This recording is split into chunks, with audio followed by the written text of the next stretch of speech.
Good evening, brothers and sisters. Let us, as one family, pray the Familia Daily Novena. In the name of the Father, and of the Son, and of the Holy Spirit. Amen. I believe that God loves me, and it is His will to bless my life abundantly today. I open myself today to His transforming work through His word and His action in my life. God loves my family, and it is His will to bless them. I offer myself today for God to love and bless my family through me.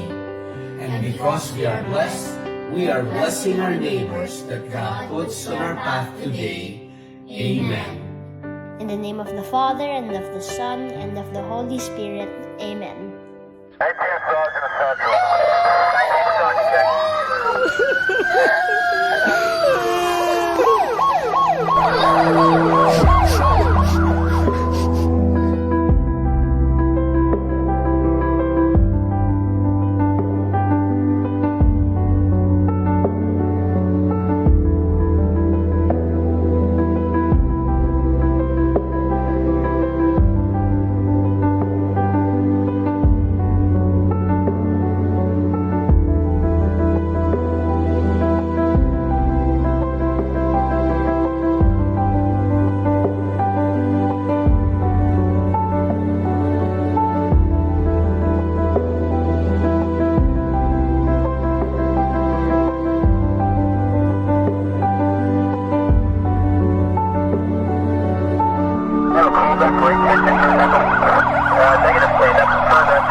Good evening, brothers and sisters. Welcome back to Familia Matters Digital. Ako po ulit, si Kuya Bong ninyo, and andito kami ulit for another episode of our Familia Matters Digital. And with me, mga kapatid, is my partner. Andiyan na ba siya? Ayun. Maki-introduce.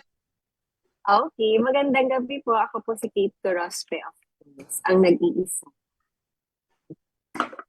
So, ngayong gabi po, gusto po nating pasalamatan yung mga nandito sa ating programa. Sino nga ba ito, Dad?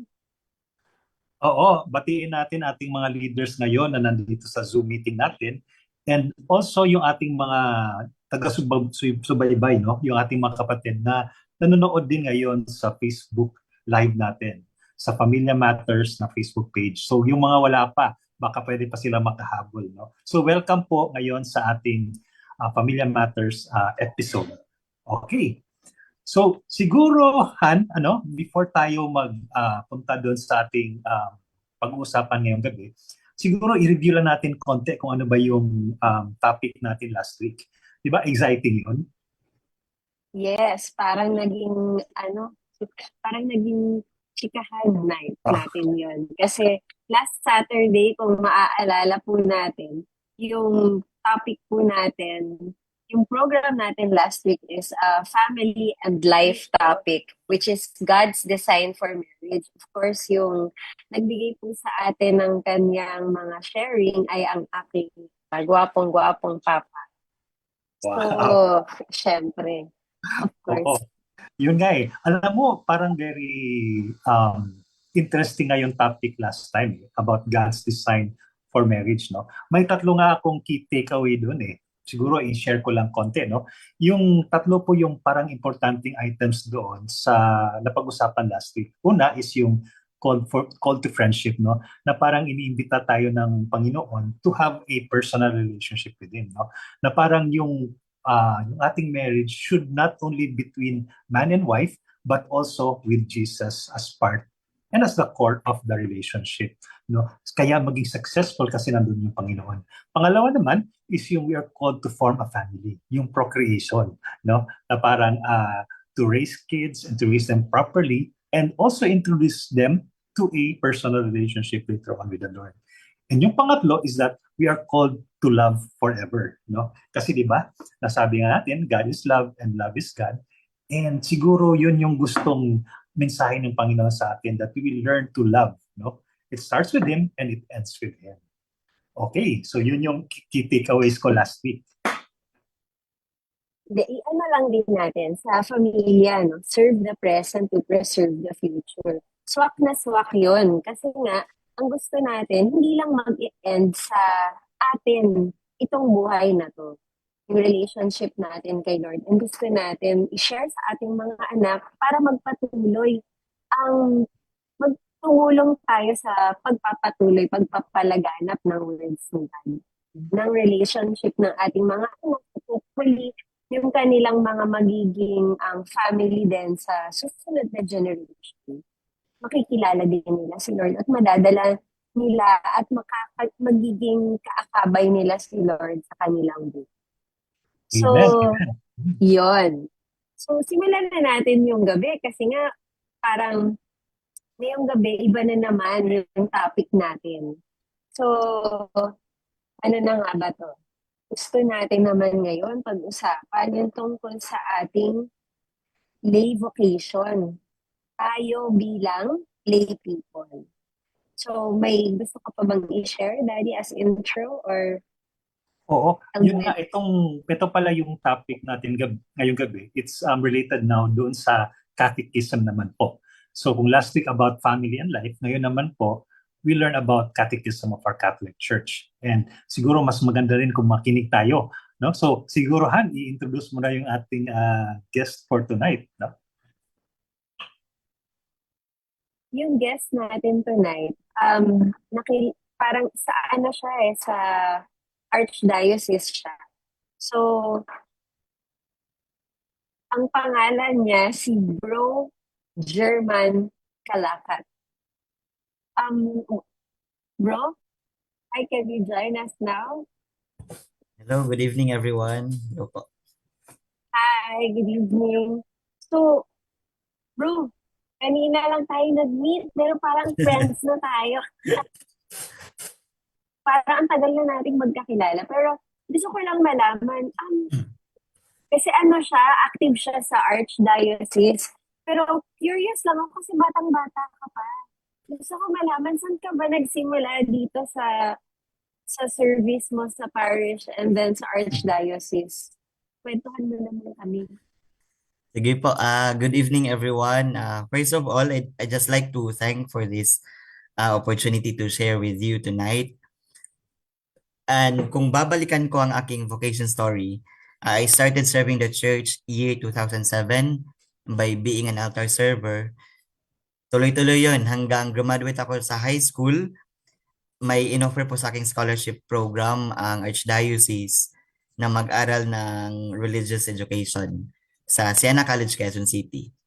But the motivation of that yes is hindi dahil gusto ko ang religious education, but because of the reason na sa Quezon City ako mag-aaral. So parang at first, parang very shallow yung reason. But as time passes by, through my apostolates, immersions, doon nag-boost ang desire at na-realize ko nga my vocation is really to become a catechist. And starting 2018 up to now, I am serving the Archdiocese as a missionary catechist.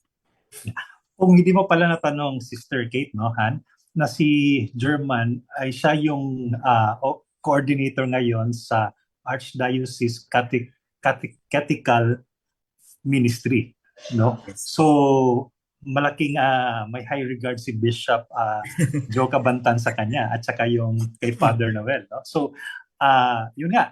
Bro, di ba yung narinig ko nga na doon ka nga sa Quezon City nag-aral, ano nga yung course mo? Religious studies? Ano? Bachelor of Secondary Education, major in Religious Education. Okay. And then balita ko bro, nag-masteral ka pa. Another 4 years daw Yes yun? po. Last year lang I finished my Master of Arts in Religious Education in the same institution. Wow, congratulations bro. And Thank you, then thank you. parang in the periphery na rin yung pag-doctorate, ano? But anyways, that's a different Soon. story. So, Han, ano pa ba? May tatanong ka pa ba kay Brother German? Ano ginagawa mo yan, Bro German? Seminaryo ka ba? Or curious lang ako. Kasi lay yung pag-uusapan natin, pero parang seryosong-seryoso ka dyan sa pinag-aaralan mo. So, are you in the seminary, out of the seminary, or you're a lay Ah, person? Hindi po. I am a lay person po, a missionary catechist, but I also undergo the formation, missionary catechist formation doon din po sa Quezon City. That makes us more curious, Brother German, kung ano ba tong lay vocation na to. Because this is kind of unusual na isang young person na nag-aaral ng catechism, nagtuturo ng catechism, but you're not a seminarian, you're not, yun. So I think kailangan na nating simulan to dahil this is going to be interesting, and baka naman meron pa tayong ma-invite na iba pang ating mga brothers and sisters to live the same life as you are doing right now. So, bro, welcome. Thank you po. So, take it away, bro. Salamat ng marami.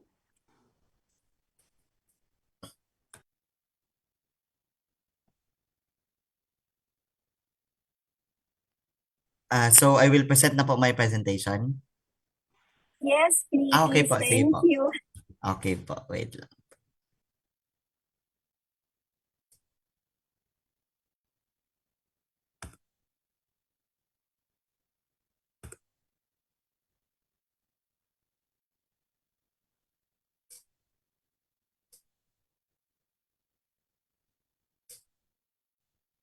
Kita na po ba yung screen? Yes po. Sige po. Wait lang po.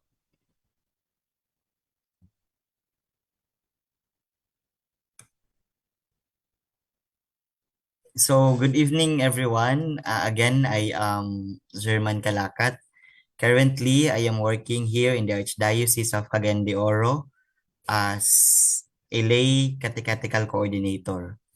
So tonight, I will be sharing to you one of the important things that we need to understand as a baptized Catholic. And we will going to focus more on the identity and vocation of the lay persons.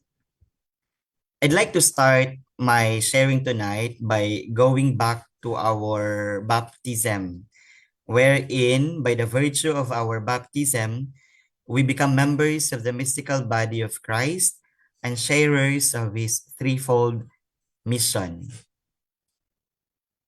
So by the virtue of our baptism, hindi lang po certificate of baptism ang ating matatanggap, kundi we also receive this threefold mission of Christ.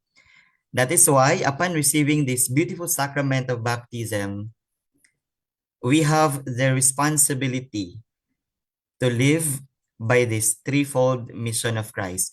At ano nga ba itong tatlong mission na ibinigay at ibinahagi ni Kristo sa atin?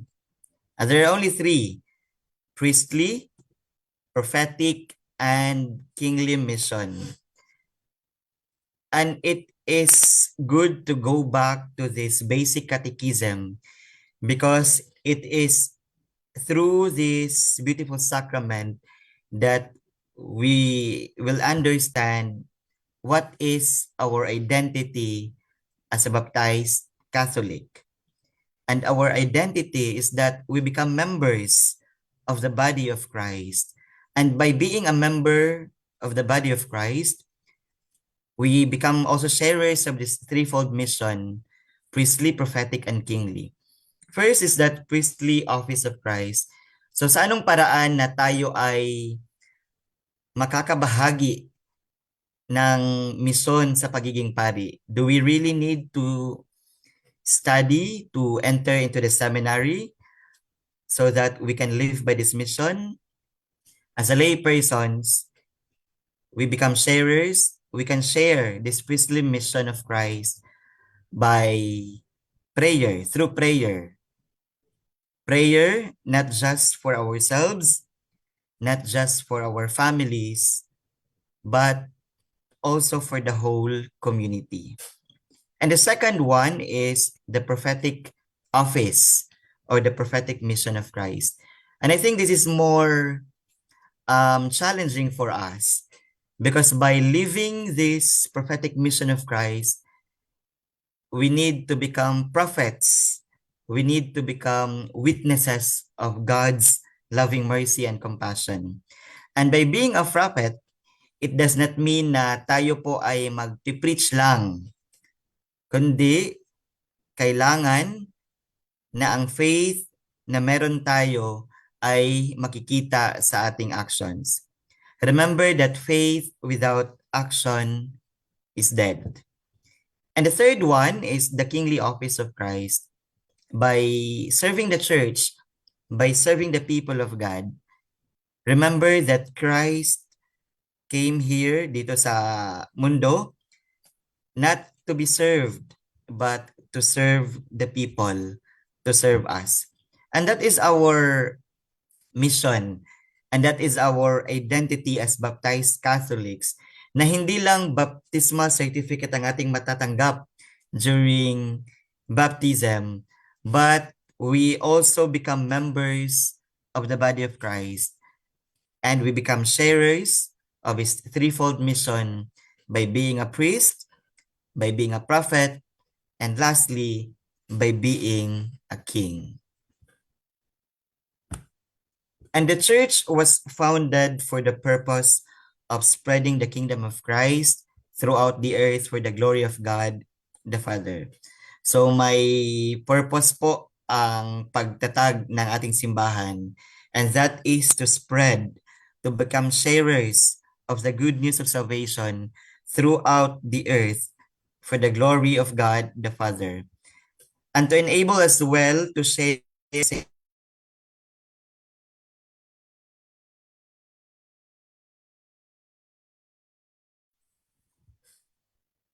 Hello po, nawala po ba ako?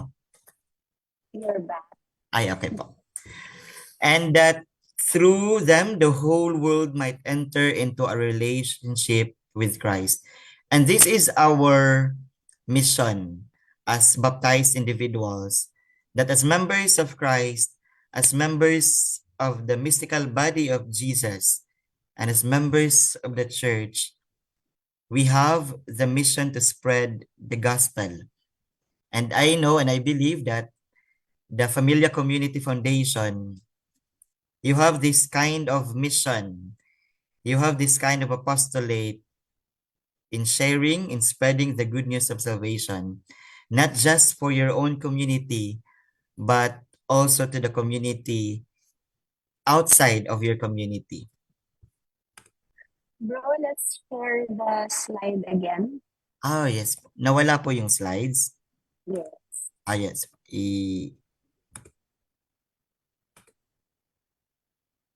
So, not threefold mission, priestly, prophetic, and kingly. So, grabe na mga words ba? So, gusto nating maintindihan ano ba tong mga threefold mission natin. So, I hope you can enlighten us more about this. So, Okay po. yan, we're waiting. So, kita na po ba yung screen po? My Yes, thank presentation? you. Okay po. So, I'd like to continue by giving more emphasis of our identity and our mission as members of the body of Christ, as members of the church. Let us all remember that all activity of the mystical body directed to the attainment of this goal is called the apostolate, which the church carries on in various ways through all her members. We as baptized Catholics, we are the members of the body of Christ. So it is very clear and understandable that the head of this body, this mystical body, is Christ himself. And the members, we the baptized Catholics, the baptized individuals, and the activity and the mission of these members of the mystical body, we all direct our actions, all our missions to the so-called apostolate, yung pagsiserve, pag sasabuhay ng ating pananampalataya. And in the church, there is a diversity of ministries but a oneness of mission. Ito yung magandang tignan bilang mga deeply connected sa simbahan. The Familia community is members of the Clemuaco dito po sa Archdiocese of Cagayan de Oro. And I know that, especially Sir Bong Grospe, he is all aware that in our church, especially in the Archdiocese, we have so many ministries, the church organizations, we have the catechists, the basic ecclesial community, the family and life, the youth, social action, at marami pang iba. But we are being reminded that in the church, though there is a diversity of ministries, we have this one mission. Isa lang po ang ating mission. Isip bilang mga miyembro ng ating simbahan. And what is our mission? All our efforts to live out our baptismal call as Catholic through various ministries and apostolates will lead us to holiness. Ang ating pong mission and to the Familia community, medyo clear naman sa inyo kung ano ang apostolate at mission of your organization. And this mission should lead you to holiness, which is our vocation as lay persons. Our identity, kung aking babalikan, is that we become members of the body of Christ. And as member of the body of Christ, we become sharers of the threefold mission, the priestly, prophetic, and kingly mission of Christ. And our vocation as a lay person is to become holy. That is why tayo ay nire-remind na lahat ng ating ginagawa, lahat ng ating mission, lahat ng ating apostolate will lead us to holiness. And God is reminding us, be holy, for I am holy. Pero siguro ang tanong, paano po? Sa anong paraan? Kasi it's very difficult for us to live a holy life. Let us remember that even the saints, even Saint Augustine of Hippo, he has a dark past, but it is not impossible na ang iyong madilim na nakaraan ay siyang magiging daan upang tayo ay magiging banal. And this is a daily reminder for us to become holy, for God is holy. Kaya sabi dito, each in his or her own way, the council says, we should not grow discouraged before examples of holiness that appear unattainable. Kaya nga po sabi ko kanina na siguro ang tanong natin ay paano ba magiging banal? And we used to justify our actions by saying that tao lang po kasi nagkakamali. Kaya sabi dito, we should not grow discouraged before examples of holiness that appear unattainable. Sapagkat we know that through prayers, through our deep relationship with our God, the impossible will become possible. Kaya hindi po rason ang katagang tao lang po kasi ako kaya nagkakasala. Kaya it's good for us to ask ourselves in every actions that we take, in every words that we utter, it's good to ask ourselves, ito ba ay magdadala sa akin sa Panginoon? Ito ba ay magdadala sa akin sa daan upang ako ay magiging banal? The important thing is that each believer discern his or her own path, that they bring out the very best of themselves, the most personal gifts that God has placed in their hearts, rather than hopelessly trying to imitate something not meant for them. Sinasabi dito na ang bawat isa, ang bawat mananampalataya ay kailangang mag-discern to distinguish ano sa mabubuting bagay ang pwede kong gawin upang aking maisabuhay ang aking pananampalataya at upang ito ring buhay na ito ay magdadala sa akin upang ako ay magiging banal. Imagine that ang dami pong population sa mundo, ang dami pong baptized Catholics, but iilan lamang po ang naging active sa simbahan, iilan lamang ang nagsiserve sa simbahan. And I think it's because hindi po lahat ay naiintindihan kung ano nga po ba talagang ating bokasyon. At ano nga ba talaga ang ating identity as baptized Catholic? Hanggang binyag lang ba tayo? O ang binyag na ito ay magdadala sa atin upang tayo ay makapaglingkod sa Diyos at makapaglingkod sa ating simbahan? I'd like to highlight this word discern. The important thing is that each believer discern his or her own path. Kasi we need to pray over it. Lord, saan ba talaga ako pwedeng magsilbi sa iyo? Kasi hindi naman sa lahat ng bagay ay maibibigay natin ang ating sarili sa pagsisilbi sa Diyos. We need to ask God and we need to help ourselves find the answers kung para saan nga ba talaga tayo. Para sa familia community ba talaga ako o baka mas effective ako sa BEC? Para sa katikista ba talaga ako o baka mas effective ako kung ako ay sa youth ministry? And the word discern, I'd like to share with you.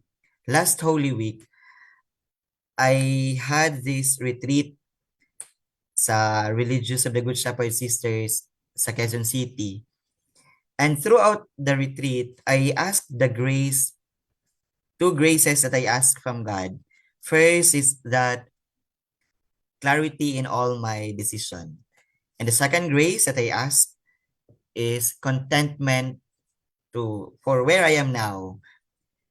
As I have shared kanina, I graduated 2018 and up to now, I am still here in the Archdiocese of Cagayan de Oro.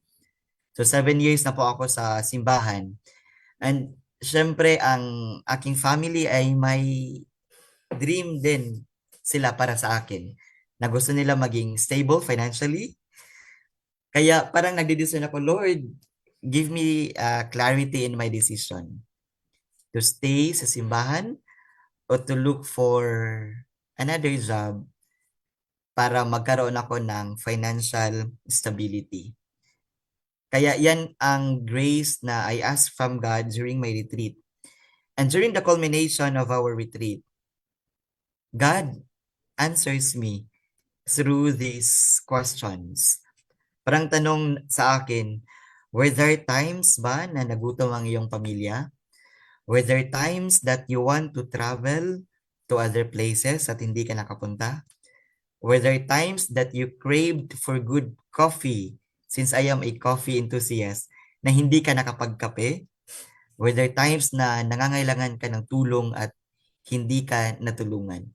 And those questions made me realize, oo nga pala, hindi nagkulang ang Diyos sa akin. Kahit nandito ako sa simbahan, kahit hindi man ganoon kalaki ang aking honorarium, but God never failed to provide what I need. God never failed to provide the things that I need to continue my mission, the things that I need to help my family. Kaya nga ang ganda ng retreat kasi I was able to discern to stay or to look for another job para magkaroon ng financial stability. And through that discernment, I was able to realize and I was able to discern that my vocation is really to serve the church by being a catechist. That is why I'd like to invite you as well to discern more of your vocation. At ang pagiging married couples is bokasyon din. Ang pagiging single blessedness ay isa ring bokasyon. Kaya it's good to ask the Lord to pray over it, to discern kung saan nga ba talaga tayo mas makapagbigay ng ating sarili para sa Diyos at para sa ating simbahan. And we are all called to be witnesses. And this is the most challenging part as baptized Catholics, that we are being called to become living witness, to become living witnesses of Christ to the world. And by being a witness to God's love and mercy, it's not just about preaching, it's not just about spreading His good news, but it is also about by living the faith that we have. Kailangan kung ano ang ating pananampalataya, sana ito ay makikita rin sa ating actions. Kaya nga 'di ba, as members of the Familia community, if your neighbors may idea or kilala kayo bilang isang member ng simbahan, siguro mataas din ang kanilang expectation. Kaya pag may ginawa tayong masama o kaya tayo ay nagkamali, the words that will come out of their mouth is that member pa naman ng Familia community, katikista pa naman. Yung ganyang mga siguro critics o kaya words na ating naririnig every time na tayo ay may nagawang masama, sapagkat we are all called to become witnesses, especially to us na tayo ay buhay na buhay sa simbahan. We are being encouraged to live our life daily by being a witness to God's love, mercy, and compassion. Hindi po sapat na tayo po ay may kaalaman patungkol sa turo ng ating simbahan. Hindi po sapat na tayo ay nag-preach sa mabuting balita, sapagkat kailangan na itong dalawa, words and action, must go together. Hindi pwede na puro lang tayo salita at hindi po nakikita sa ating gawa. Kaya ito po ang challenge sa atin as baptized Catholics, as lay persons, na nawa tayo ay magiging witness magiging buhay na saksi sa ating Panginoon. And to be holy does not require being a bishop, a priest, or a religious. Baka po kasi iniisip natin na kapag sinasabing banal, sila lang yung mga obispo, sila lang yung mga madre, sila lang yung mga pare. Hindi po. Sapagkat the call to become holy, hindi lang po para sa kanila, kundi para po sa ating lahat na mga binyagang Katoliko. Kaya po, yan po ang daily challenge sa atin kung paano natin maisa sa buhay ang ating pananampalataya. We are all called to be holy by living our lives with love and by bearing witness in everything we do, wherever we find ourselves. Na kung saan man tayo ay naroon, kung ano man po ang status ng ating buhay, kung ano man po ang ating trabaho ngayon, we are all called to become holy by living our lives with love. And siguro it's good na today's gospel, it speaks of love from the Gospel of John, that God give us a new commandment. Diba kung ating babalikan ng ating basic catechism, may 10 utos ang Diyos na ibinigay sa atin. And I'd like to ask to the participants of this ongoing formation, sino po ba dito sa inyo ang memorize ang 10 commandments? Meron po ba? Would like to share na memorize po ang 10 utos ng Diyos? Sir Bong, meron po ba? If wala, there's no reason for us to worry. Sabi ko nga, if nagbibigay po ako ng ongoing information sa mga katikista, I also ask the same question. Who among you here memorized the 10 commandments? Siguro may ilan, may isa, dalawa na nagtataas ng kanilang kamay. But most of the participants ay hindi.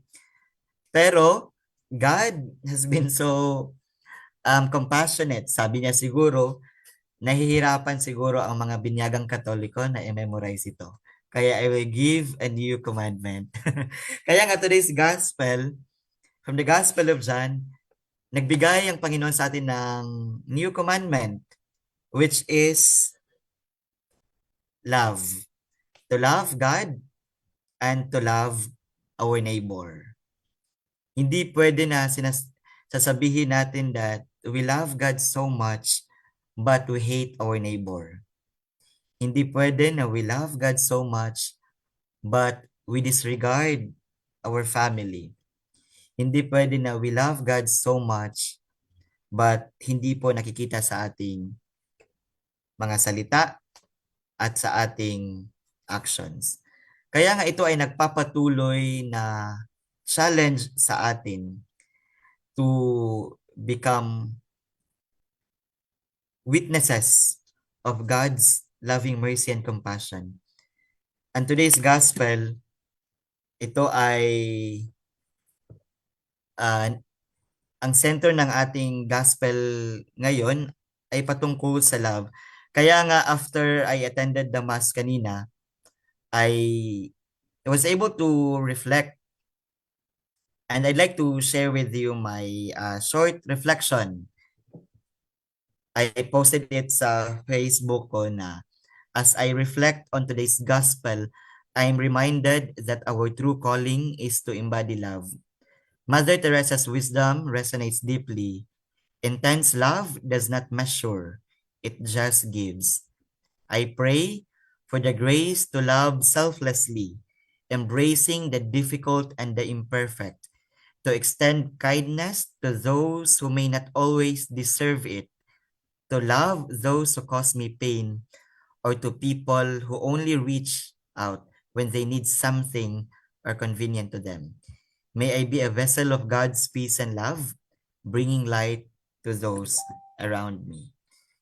Because it is really true na hindi po madali ang pagiging buhay na saksi ng ating Panginoon. Kaya nga, every day we are being reminded na sana ang ating pananampalataya, ang ating identity as members of the body of Christ ay makikita hindi lamang sa ating salita, kundi pati na rin sa ating gawa. And let the grace of baptism bear fruit in a path of holiness. By virtue of baptism, we pray and let us try to make an effort na sa pang-araw-araw na ating buhay, nawa ito ay magdadala sa atin upang tayo ay magiging banal. In the church, holy yet made up of sinners, you will find everything you need to grow towards holiness. Ang simbahan po ay hindi lugar ng mga banal, but ito po ay hospital of sinners. And sa pamamagitan ng ating simbahan, doon din po natin makikita ang mga iba't ibang paraan, iba't ibang bagay na makatulong sa atin upang tayo ay mabuhay na banal.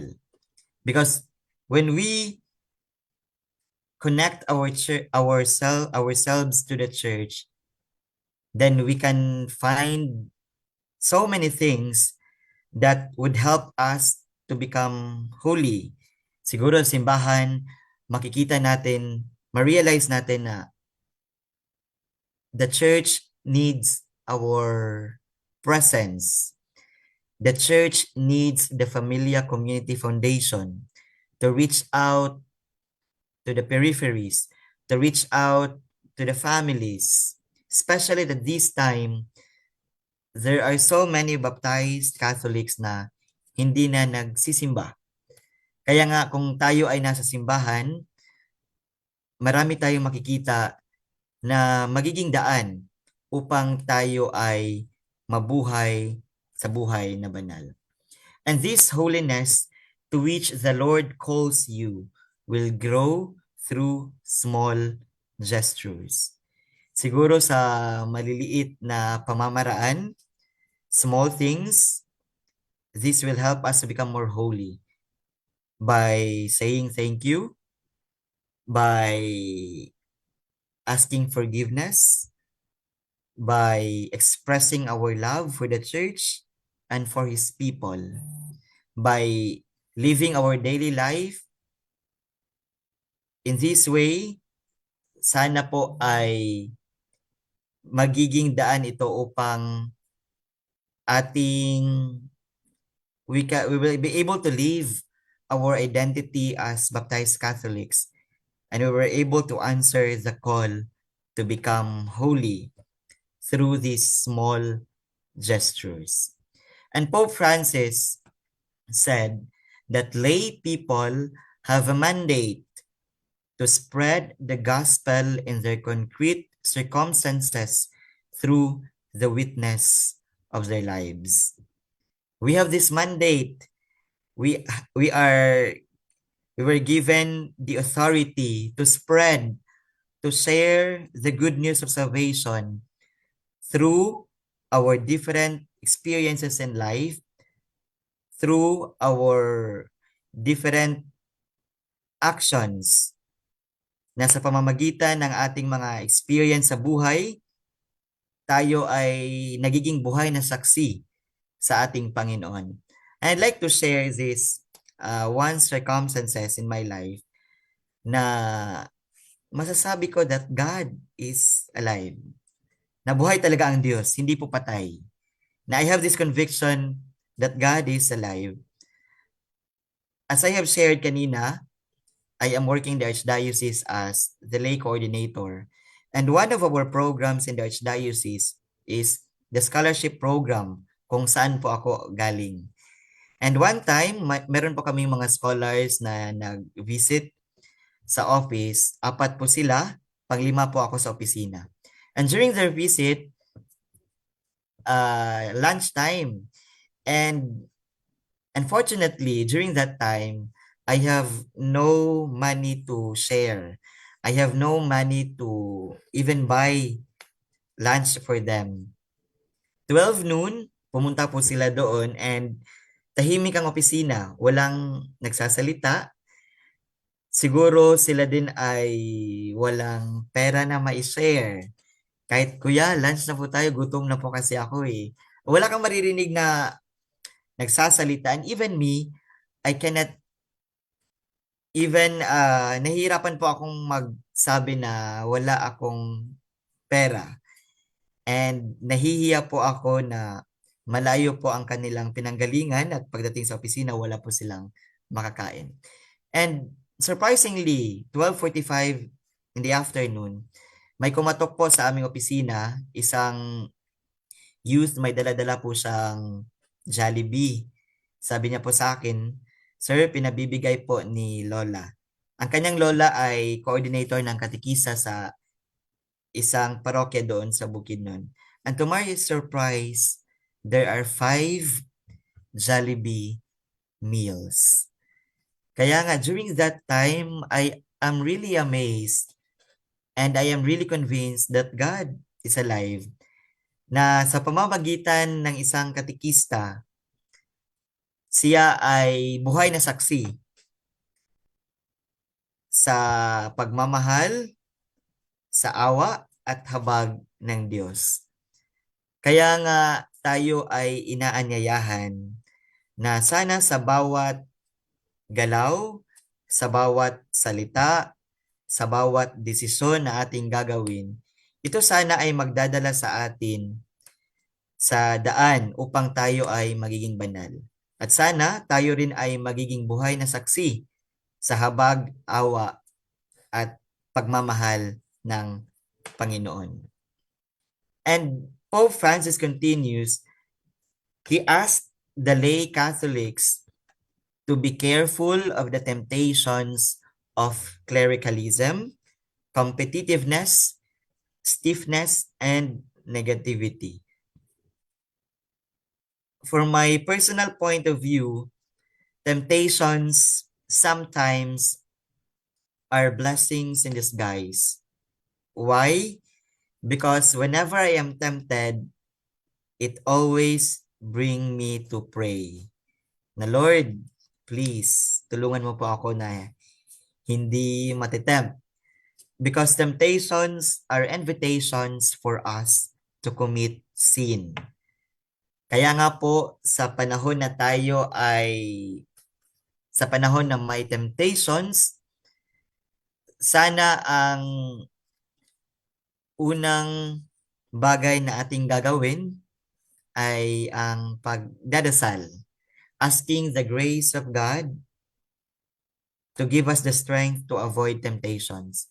And Pope Francis would like to remind us lay Catholics to be careful with the following temptations. First is clericalism. Clericalism does not only applies to the priest. Ang sinusuot po nila na polo na may Roman collar ay tinatawag na clerical. If you observe, yung mga clergy, yung mga pare, nagsusuot ng kanilang polo na may white po dito sa kanilang leeg. Yan po ay tinatawag na Roman collar. Kaya sila po tinatawag na clerical. And we are being reminded to be careful from the temptations of clericalism. Sapagkat meron sa ating simbahan na mas pari pa sa pari. Yung ganong sad realities sa ating simbahan, that there are lay people na sila pa ay mas nagiging pari sa kanilang pari. I'd like to give an example. Halimbawa, may isang lay sa isang parish na sinasabi, "Naku, Father, chapel pa lang ito, ako na ang president dito." Siya lang nasusunod sapagkat siya ay maliit pa lang siya, kapilya pa lang simbahan, nandoon na ang kanyang presence. Kaya nga, we are being reminded to avoid the temptations of clericalism. And second one is competitiveness, na mas magaling pa ang aming organization sa inyong ministry. Mas magaling pa kaming familia community compared to you. Kaya we are being reminded na magiging careful because we only have one mission. Even though there are so many ministries in the church, but we have the same mission. And the next one is stiffness. Yung ayaw nating i-update. We don't like changes. Kaya nga, 'di ba siguro kapag bago na ang namumuno sa isang organization, probably there are changes that has to be made. And we are being reminded na huwag maging stiff na kung ano ang iyong nakasanayan, yun na yun. Ay hindi kasi ito na kasi ang nakasanayan namin. We don't like changes. We are not flexible enough na sumunod sa kung ano man ang kailangan na ating sundin. And next, and the last one is negativity. We are hoping na tayong mga nasa simbahan, sana tayo din ang mga taong nagtatanggol sa ating simbahan. Hindi sana tayo ang nagsispread ng negativities sa ating community. Nawa tayo ay magiging instrumento ng kung ano yung positive, ano ang reality, ano yung truth. Sana yun din po ang ating ibabahagi sa ating kapwa. Because these are some of the reasons or factors na hindi po natin magagampanan ang ating identity as baptized Catholics. Ito po ang magiging factors na tayo ay mahihirapan na mabuhay ng banal. And Pope Francis would like to remind us that to be a saint is not a privilege, but a vocation for everyone. The late Holy Father Pope Francis gives an emphasis that to become holy, to become a saint, is not only for few, is not a privilege, it's not only for the priests, for the bishops, or religious, but to be a saint, to be holy, as our identity as baptized Catholics, is a vocation for everyone. Kaya kung saan man tayo ay naroon, ano man ang ating status sa buhay, ano man ang ating trabaho, nawa tayo ay makarealize, we were able to realize that to become holy as God calls us to be holy is not only for priests, it's not only for the bishops or religious, but it is for all of us. Because to be a saint is a vocation for everyone. I'd like to end this sharing by praying and hoping that our community, that your community, Familia Community Foundation, may become an instrument of God's loving mercy and compassion. May your community become an instrument to spread the good news of salvation. May your community become an agent of hope, become an agent of holiness by living our identity as baptized Catholics, by living the responsibility that God shares to us, by becoming a priest, a prophet, and a king, And lastly, may all our actions, may all our decisions, may all our words becomes a path to holiness. And yun lamang po ang aking maibabahagi ngayong gabi. Amen, amen, Daghang amen. salamat. Thank you, Brother German. Bro, Yes po. nice. It's nice, no? You know, bro, siguro may konti lang din akong i-share, no? Like yung dito sa topic natin ngayon. It's very timely, no? Kasi nga we are again reminded of our roles as the lay, no?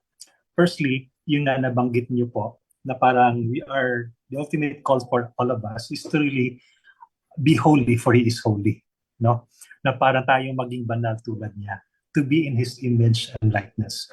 And yun nga, may minsan kasi there are tendencies that we are not really familiar on how we can be holy, no?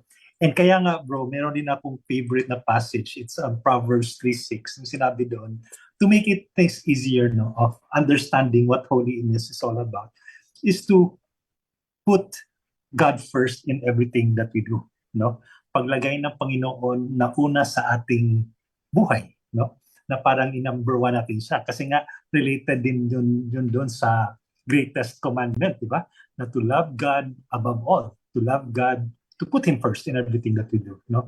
And then, ito nga, maisa sa buhay natin itong pagiging banal in living out Christ or in putting Christ in all the important things that we have in our life. No, ano ba yung mga important things sa ating buhay?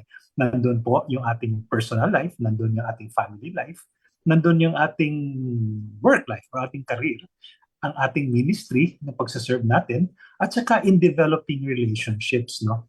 Na kung mailagay natin ang Panginoon dito sa mga importanteng parte ng ating buhay, I think we're on the right track of becoming holy like He is calling us to be holy, no? So yun yung first point. Yun naman, ang sabi din mo kanina bro, is that we have to be living witnesses, no? And if we can be able to put God first in our lives, no? Paglagay ng Panginoon sa ating buhay, it would be very easy for us to become witness, no?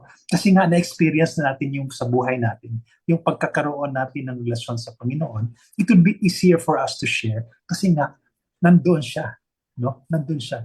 And I think it's really very normal, no? Like for any organization, na yun nga, na part tayo sa mission ng Panginoon eh, no? Una, di ba, yung unang binigay niya sa atin is to love Him above all. And to love, yung banggit mo rin kanina bro, no? Na to love our neighbors, no? Especially, not only the lovables, but also the unlovables, yung mga kalaban natin, di ba? Yun yung tawag niya. And love will come in full circle if we can be able to love our enemies, no? Na hindi natin sila kakalabanin din. Na instead of them, like parang kung tatapunan tayo ng ano ba, kung anong bato, no? But we have to respond in love, no? And yun nga, nakita natin two-prong yun, na parang one part is really to respond to His call to love Him above all. And the other one is yung great commissioning naman, that He is sending us to go out and be witnesses, to make disciples of all nations. And I think that is basically what, sa intindi ko lang, yung ating goal talaga ngayon of how our vocation as lay, no? Our identity, that we are sons and daughters of God. Di ba? Tinatawag tayo niya, na magmahal at magmahal ng lubos, no? Yun nga bro, no? Konting kuan lang, na yung aming battle cry ngayon, or aming trust for the next 6 years, is to magmahal ng wagas. And that is to love lavishly, no? And yun nga po, parang nakatugma din na parang love talaga ang gusto ipairal ng Panginoon sa atin. Our love for our neighbors, our love for our families, and our love for God above all, no? Nailagay natin siya doon. And I think, yun nga, na parang that is our call, that is what we should do as lay, and that is our vocation as lay, no? Pero yun nga, maraming mga components pa rin, bro, no? Na parang kung asan ka tawagin, you have to undergo discernment kung ano po yung saan ka itatawag ni Lord. Where will you be effective, no? But, you know, bro, no? Ito rin aming community, itong Familia Foundation, Familia Community Foundation, we are also part of a bigger church, no? yun nga, kaya nga yung aming community din, we are also present in the different parishes, no? Kasi we are a parish-based organization. And most of our members, or if not all, no, member din yan may mga ministers dyan, may mga ministers, mayroong mga katekista din dyan, no? So, our members are also involved in the parish activities, no? So yun nga, kasama din doon is yung pag-discern kung saan ba sila. Even as a familia member, they can still serve in the parish where they are, where they belong, no? As catechist, as psalmist, or choir, no? Maraming pwedeng gawin. And that's the beauty of these things, no? Na you can be able to be a member and at the same time be part of the life of our bigger church, no? So, brothers and sisters, we have come to that part na yon na kung meron tayong gustong itanong kay Brother German, no, na regarding sa itong topic natin ngayon, na it's about the lay identity and vocation, no? Baka may gustong magtanong diyan. Ang ating procedure lang dito sa ating FB, no, dito sa ating mag-message lang kayo, mag-comment lang kayo on what your question is, and dito rin sa Zoom, dito rin sa ating chat box, pwede mo kayong mag-send dyan sa inyong mga katanungan. Okay, so bro, I think si Sister Kate, no, yung partner ko dito, may gustong itanong ata sa'yo. O, ipalabas na natin si Kate. Sana ba? Han, nasan ka na? Nandiyan ka pa ba? Hello Ayun. po. Oo, kasi kanina pa to siya, gusto may itanong sa'yo, bro. No. May ingay dito, may party. So, yung isang question ko, bro, yung question ko, no, pwede bang mabigyan mo kami ng tips? Paano ba natin maisa sa buhay? Paano magiging practical tips ba kung paano magiging holy? Parang simple terms, simple ways. Sabi mo kanina, yung pag-thank you, yung ganyan. Pero paano ma-achieve yung pagiging holy na yun? Baka naman meron kang ma-share kasi yun, gusto lang naming malaman din. Akin yan na question. Pero Sige po. thank you. Siguro one of the practical ways to integrate our faith into our daily life is, of course, to start our day with a prayer. Kaya nga, it's good na every time na tayo ay magising sa bawat araw, ito dapat ay sisimulan natin sa pagdadasal. Because through prayer, we will be guided kung ano man ang ating gagawin for the whole day. And next, siguro to attend Mass, especially on Sunday. Because Sunday Masses, hindi po siya, kumbaga, hindi po yan optional. Yan po ay obligatory for us as baptized Catholics. And through participating in Sunday Masses and other liturgical events, then somehow, tayo ay matutulungan na tayo, ang daan na ating pupuntahan ay tama. Ang daan na ating pupuntahan ay magdadala sa atin upang tayo ay magiging banal. And next is by serving others. By being a missionary to others, by helping those people who are in need. And lastly is to practice gratitude. No, to credit everything to God.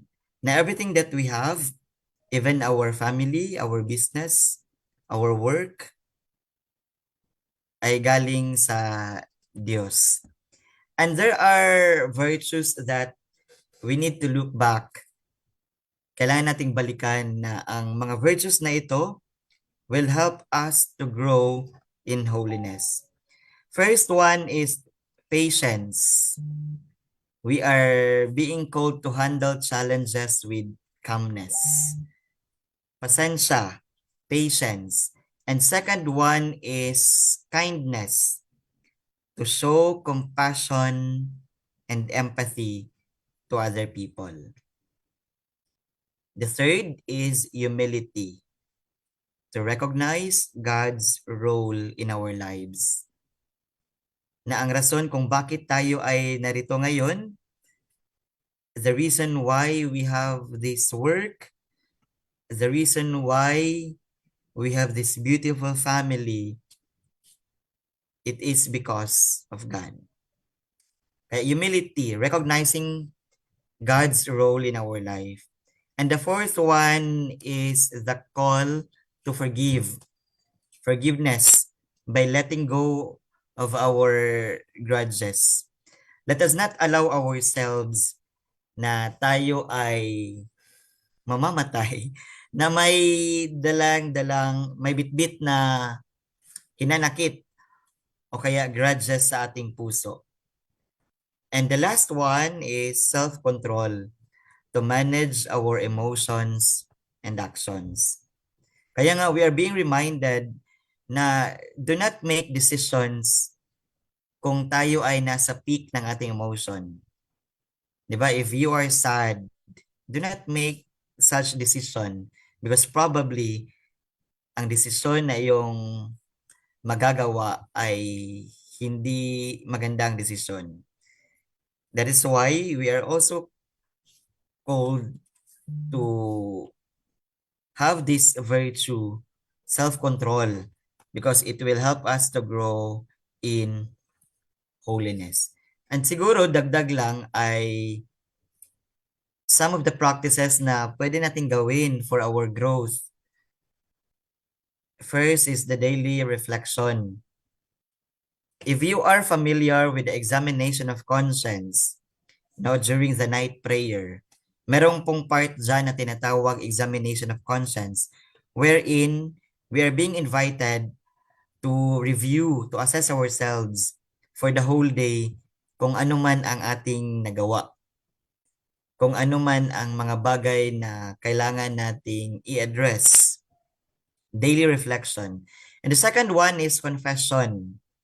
Regularly receive sacrament of reconciliation.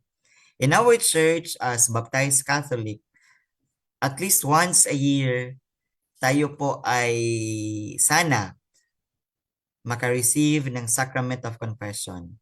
Pero if kaya naman na monthly, quarterly, much better. Pero kung hindi, we are being encouraged to at least receive the sacrament of confession once a year. And next is spiritual direction.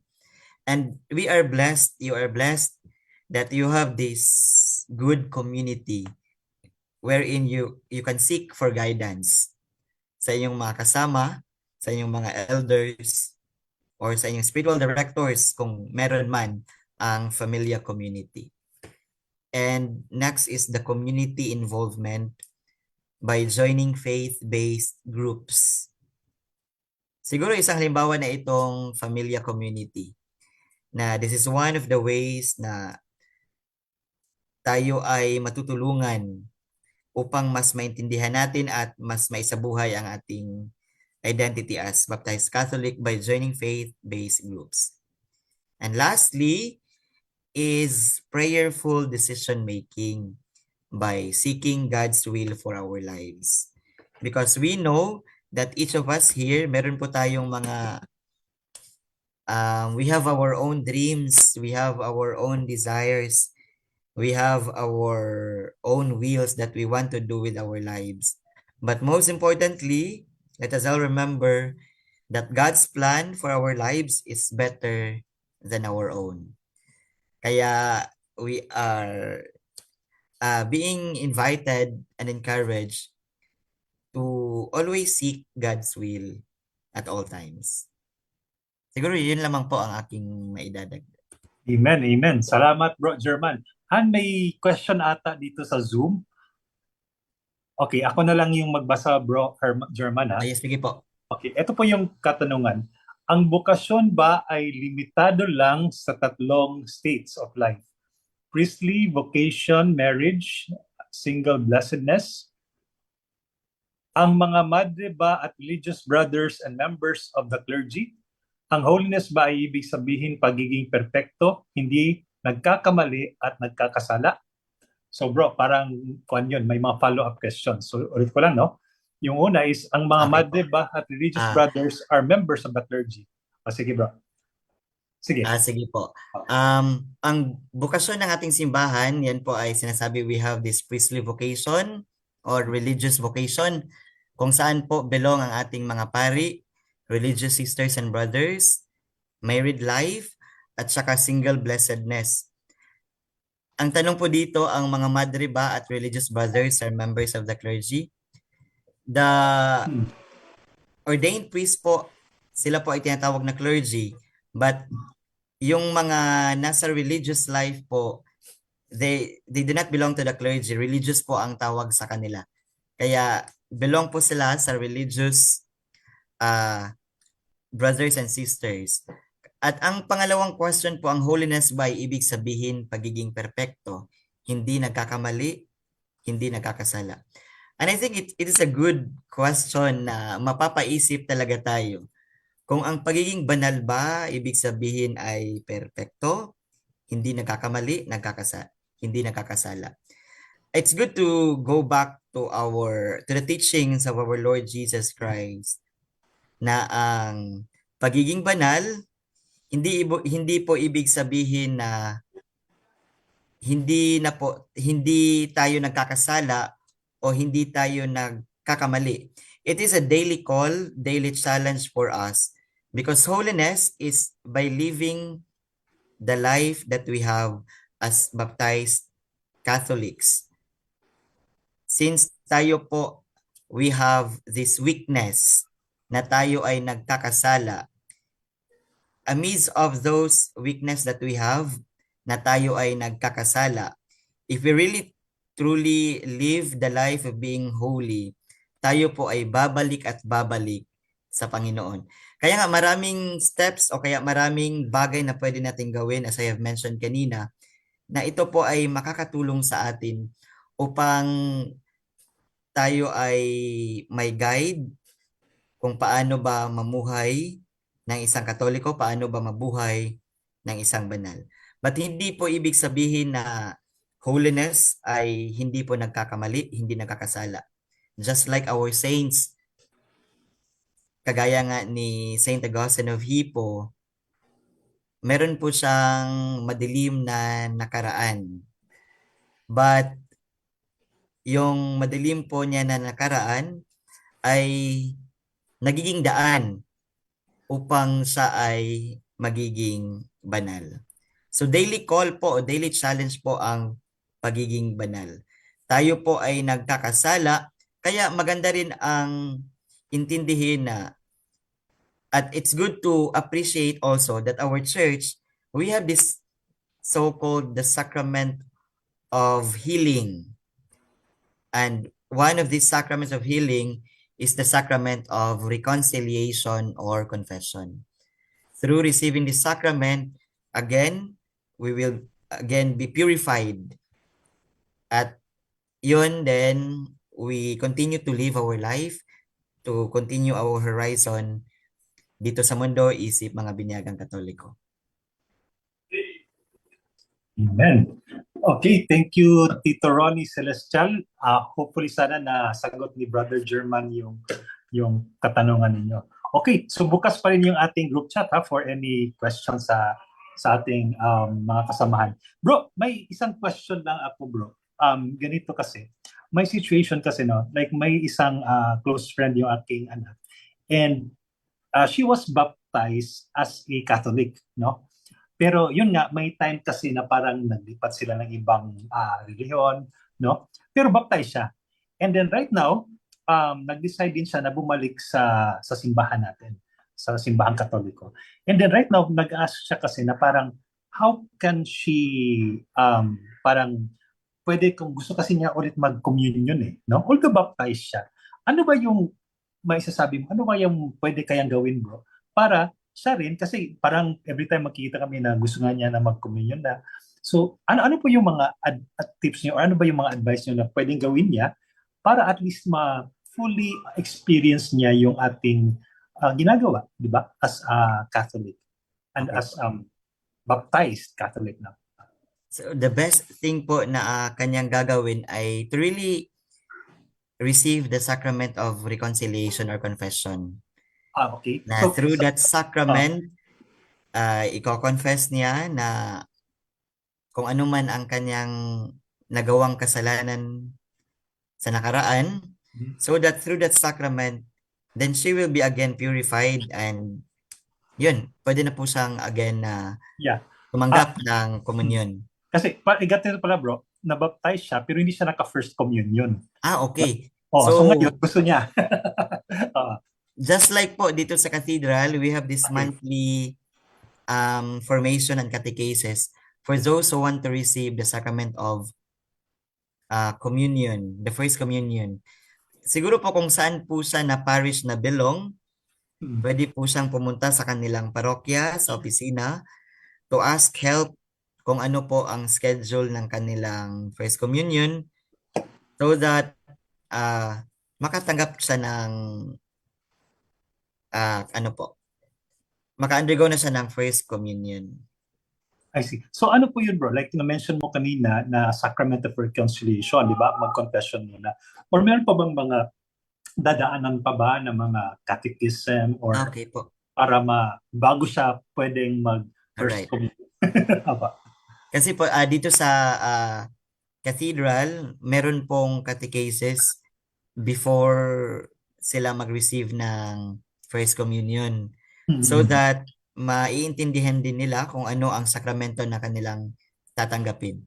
And to the public schools, ang mga katikista rin ay nagbibigay ng religious instruction, especially for the grades 3, 4, 5, preparing them to receive the sacrament of communion. Kaya it's good to understand siguro na tayong mga Katoliko, minsan kasi we want an instant response o kaya siguro instant action na kapag gusto mong humingi ng ganitong sakramento, gusto ibigay agad. But our church, we also have this so-called process na the baptized who wants to receive the sacrament of the Eucharist will undergo first catechesis o kaya religious instruction para mas maintindihan niya ang kanyang pananampalataya o ang sakramento na kanyang tatanggapin. I see. Okay. Galing, galing, no? So, yun pala, no? Ang gagawin muna, pupunta muna sa parokya at Yes saka po. tatanong doon sa anong schedule nila. Schedule, opo. At the same time, kung ano ba yung catechism or yung mga dapat ituro muna para mas maintindihan nila yung ating faith, no? At saka ang ating pwedeng gawin pa. No? Okay, galing, galing. Okay, sige, galing. So Kate, meron ka pa bang tanong kay Brother German? Yes, sir. Okay, go ahead. Meron akong question. Wala pa namang ibang nagtatanong. So ako Okay. na lang ang magtatanong. Kanina, naka-mention ka about discernment. Yes po. Sabi mo, nung last time, recently, nag-discern ka during a retreat. Ang discernment ba ay merong steps or set of prayers na ginagawa para masabi mo na yung parang process to discern, kailangan ba nasa retreat siya para makapag-discern ka? So, yun lang. Gusto ko lang Ayan. ma-clarify for everyone. Kasi na-mention mo na rin lang. I think meron akong mga questions din before na may mga nagtanong din sa akin before about this. So, yun. Please enlighten. Yeah, thank you for it's a good question, no, kung ang discernment ba kailangan ba ay mag-join ka sa isang retreat. Discernment kasi is a process wherein pagdadasalan mo ang mga bagay na nais mong gawin, ito bang nasa kanan o ito bang nasa kaliwa. But yung mga retreats ay isa sa mga paraan na mas matutulungan tayo upang mas maliwanagan tayo kung ano nga ba dapat ang para sa atin. And discernment, yan po ay magagawa natin by praying. Kaya nga, everyday, kung magdi-discern tayo, ano nga ba ang kailangan natin gawin, kailangan po nating ipagdasal. Pero if we really want help, if we really want to seek guidance for others, it's also good to have the so-called spiritual director. And I think the Familia community, Sir Bong, parang hiningian kayo, di ba, ng sino ang magiging inyong spiritual director, wherein makakatulong sa inyo sa discernment, planning, at saka iba pa. At yung retreat naman na na-share ko kanina ay isa ring paraan upang tayo ay matulungan na mas maliwanagan tayo sa ating discernment.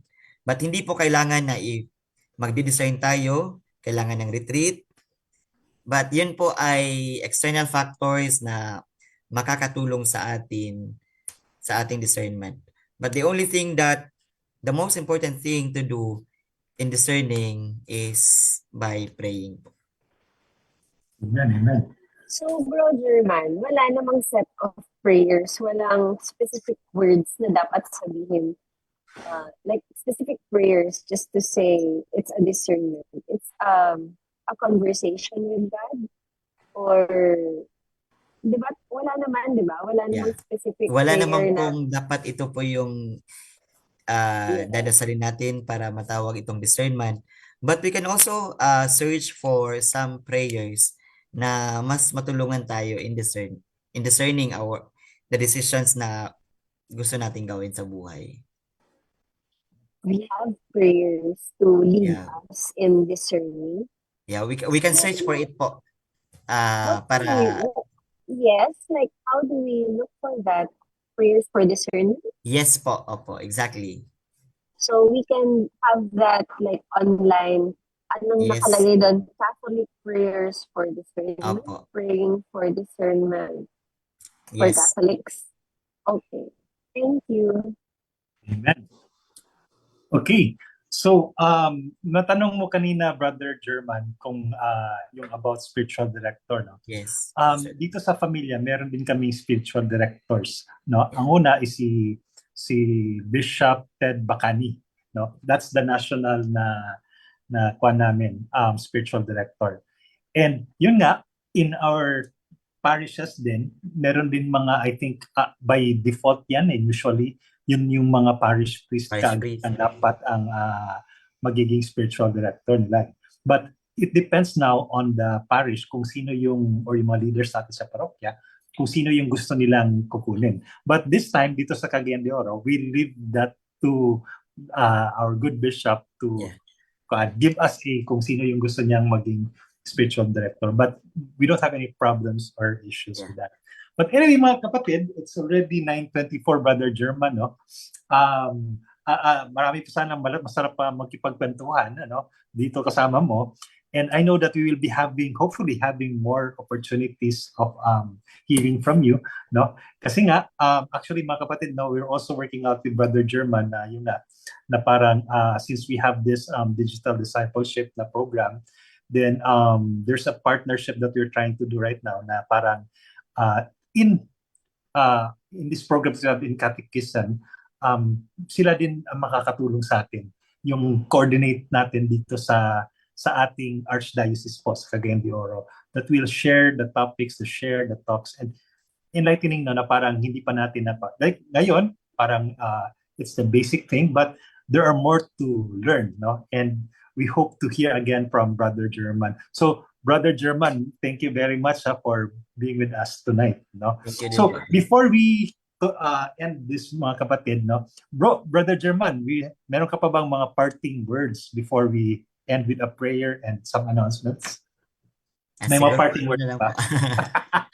Ano po? And I hope po and pray that this community, Familia Community Foundation, na sana tayo ay magiging instrument and agents of love and hope to the church, and especially to the families and to those people who are in need of our help.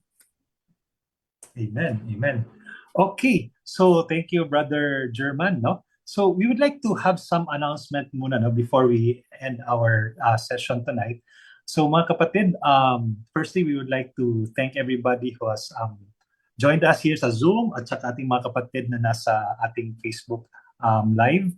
Salamat din po sa ating tech team. Nandito si Brother Marlo. Hindi lang natin nakikita, pero salamat bro for assisting us in tonight's session. And we would like to announce also that next week wala po tayong Familia Matters na program, no? Kasi we will be doing it on May 31st, no? And this will be another activity that will be handled by our Familia Youth Ministry, no? That they will be talking about friendship. So magandang topic yun. So we'll keep you posted on that. Just go over our page. We will be keeping you posted with announcements and also our activities for the month of June. So marami tayong mga gagawin po. Marami isusurpresahin pa tayo ni Brother German din, hopefully by next month and upcoming months. Okay, so brothers and sisters, we would like to close tonight with a prayer. So can I invite everybody to come into the presence of the Lord, and let us bow down our heads. In the name of the Father, the Son, the Holy Spirit. Amen. Lord, Heavenly Father, we praise and we thank you, Lord, for blessing us tonight. Thank you, Lord, for sending to us Brother German, Lord, who discussed to us about the identity and vocation of lay, Lord. Lord, we ask you that you will help us to understand more our roles as the lay, Lord God. We know, Father, that you have called us to be holy. Help us to be holy, Lord, like you. You have called us to be good witnesses. Help us to be good witnesses, Lord God. Help us that we may be able to live your teachings, that we may be able to carry it out, Lord God, to our families, to our friends. And hopefully, Lord God, they will also see you through us, Lord God, and they will be convinced to come and follow you, Lord. Lord, salamat sa lahat. Salamat for being with us tonight.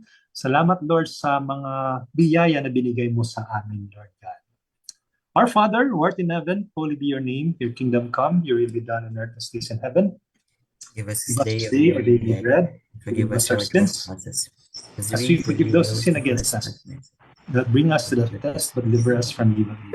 Hail Mary, full of grace, the Lord is with you. Blessed are you among women, and blessed is the fruit of thy womb, Jesus. Holy Mary, Mother of God, pray for us sinners, now and at the hour of our death. Amen. Glory be to the Father, and to the Son, and to the Holy Spirit. As it was in the beginning, is now, and will be forever. Amen. Amen. So mga kapatid, hanggang dito na muna tayo. Ako pala, si Kuya Bongmo. And ako naman po si Ate Kate. And this is Familia Matters Digital. Our family life and mission. God bless everyone.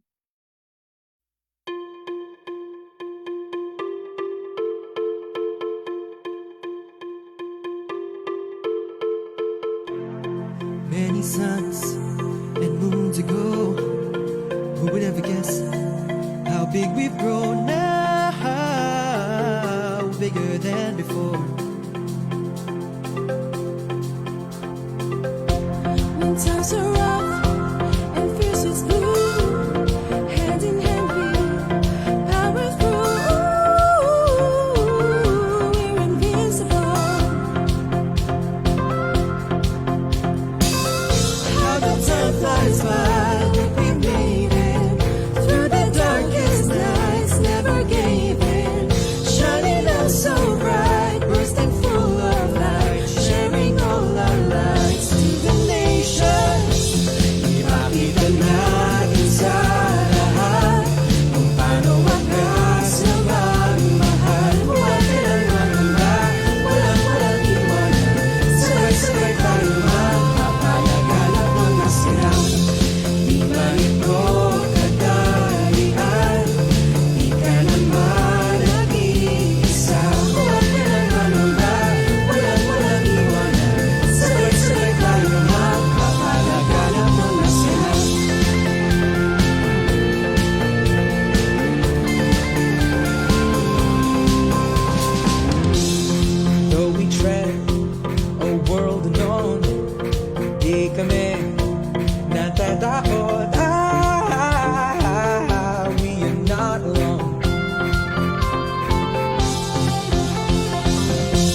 never gave in.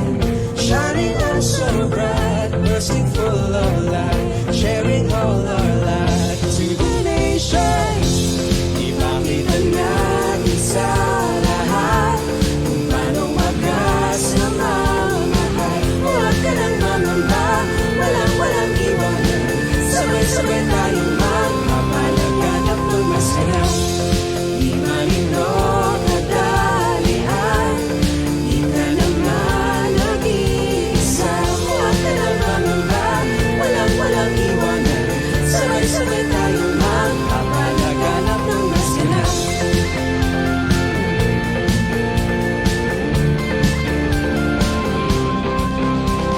Sino ang akalang nagandang malaki? Ang mararating ng pumalidad at muntin. Pamilya, tayo ay bumili. Ibibigay liwanag sa lahat ng kapamilya. Nagpapalaganap ng mas ganap ng pagmamahalan sa bawat sulok ng Pinas. Mula Luzon, Visayas at Mindanao, sa lahat ng sulok ng mundo. Magbibigay ng tulong sa mga mamayan. Sama-sama tataguyod ng kinabukasan. Mapayapa at malaya para sa kabataan. Para sa kanyang ngalan, Diyos ay taasan. Hindi susuko. Hindi maglalaho. Kapit kamay, kasama ang lahat. Tayo magpapalaganap na sabay-sabay. Ipakita natin sa lahat kung paano wagas ng bahay.